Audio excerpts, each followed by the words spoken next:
नमस्कार। स्वागत है हमारे यूट्यूब चैनल न्यूराइज क्लासेस पर। आज जाने कोनू राष्ट्रीय उद्यान के बारे में, वाघ रिपोर्ट के बारे में, कितने मादा चीतों ने कितने सांपों को जन्म दिया है और अभी तक कितने कोनू राष्ट्रीय उद्यान में चीते और शावक हैं। वाघ रिपोर्ट में कितने कौन से राज्य में कितने बाघ हैं, इन सभी के बारे में चर्चा करेंगे। आइए जान लेते हैं। दिया कोनू राष्ट्रीय उद्यान 2024 मध्य प्रदेश में सोपुर में स्थित कोनू राष्ट्रीय उद्यान में दक्षिण अफ्रीका से जो 12 चीते लाए गए थे, उसमें मादा चीता गामनी 5 शावकों को 10 मार्च 2024 को जन्म दिया है। इससे पिछले वर्ष 2023 में मार्च में ही मादा चीता ज्वाला ने 4 शावकों को जन्म दिया था, जिसमें से एक ही जीवित बचा था। और इस वर्ष भी जनवरी 2024 में भी ज्वाला ने 4 शावकों को जन्म दिया है, ये भी याद रखिएगा। और इसके बाद एक और मादा चीता थी जिसका नाम आशा, इसने भी जनवरी 2024 में ही 3 शावकों को जन्म दिया है। शावकों सहित जो संख्या हो गई है कोनू राष्ट्रीय उद्यान में वो 26 हो गई है, ये भी याद रखिएगा। ये स्थिति कब की है? तो मार्च 2024 के अंत तक की ये स्थिति है, ये भी याद रखिएगा। अगर कोनू राष्ट्रीय उद्यान की बात करें तो कोनू राष्ट्रीय उद्यान 1981 में वन्य जीव अभ्यारण्य के रूप में था और 2018 में इसको राष्ट्रीय उद्यान का दर्जा मिला था, ये भी याद रखिएगा। इसी में 16 जनवरी 2024 में नर चीते शौर्य की मृत्यु भी हो गई थी। जब ज्वाला ने जन्म दिया था 4 शावकों को, उसी समय 16 जनवरी 2024 को शौर्य चीता की मृत्यु हो गई थी। और 18 फरवरी 2023 में 12 चीतों को लाया गया था, कहाँ से? तो दक्षिण अफ्रीका से, ये भी याद रखिएगा। अब कोनू राष्ट्रीय उद्यान के स्टैटिक जीके के बारे में बात कर लेते हैं। जो मध्य प्रदेश में कोनू राष्ट्रीय उद्यान है वो 1981 में वन्य जीव अभ्यारण्य के रूप में था। 2018 में जो राष्ट्रीय उद्यान का दर्जा मिला और कोनू नदी के नाम से ये जो कोनू राष्ट्रीय उद्यान नाम पड़ा है। कोनू नदी जो है वो राष्ट्रीय उद्यान को विभाजित करती है, इसलिए कोनू राष्ट्रीय उद्यान इसका नाम पड़ा है। और ये चंबल की सहायक नदी है, ये भी याद रखिएगा। और जो चीते की मृत्यु हो चुकी है शौर्य चीते की, वो चीते की मृत्यु किसके कारण हुई है? तो पॉलीस्टीरीन रेडियो कॉलर पर कीड़ों का संक्रमण था, इसलिए मृत्यु हो चुकी है। आगे जानते हैं।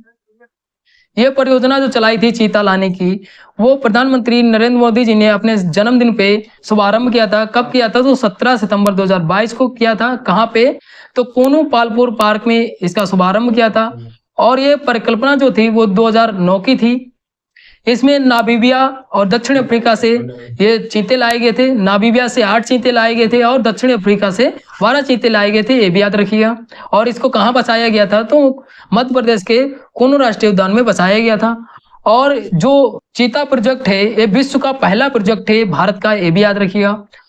इसका बजट जो पास हुआ था वो 38.70 करोड़ रुपए पास हुआ था 2022 से 2025-26 के लिए बजट है, ये भी याद रखिएगा। आगे चलते हैं। तीसरे चरण के जो चीते हैं वो कहाँ बसाए जाएंगे? तो गांधीनगर अभ्यारण्य में बसाए जाएंगे। ये कहाँ पे है? तो मध्य प्रदेश में ही मंदसौर नीमच जिलों की सीमा पर स्थित है, ये भी याद रखिएगा। कोनू राष्ट्रीय उद्यान के बारे में जान लिया, अब बाघ रिपोर्ट के बारे में जान लेते हैं। प्रोजेक्ट टाइगर अप्रैल 1973 में शुरू हुआ था। वर्तमान में विश्व में कुल बाघ संख्या जो है वो भारत में 75% है, ये भी याद रखिएगा। कितनी प्रतिशत है? इंपोर्टेंट बन जाता है। ये जो रिपोर्ट जारी होती है वो 4 वर्ष के अंतराल पे जारी होती है। कौन जारी करता है? तो पर्यावरण वन मंत्रालय द्वारा ये रिपोर्ट जारी होती है। ये रिपोर्ट जो है वो 5वें चक्र की रिपोर्ट है।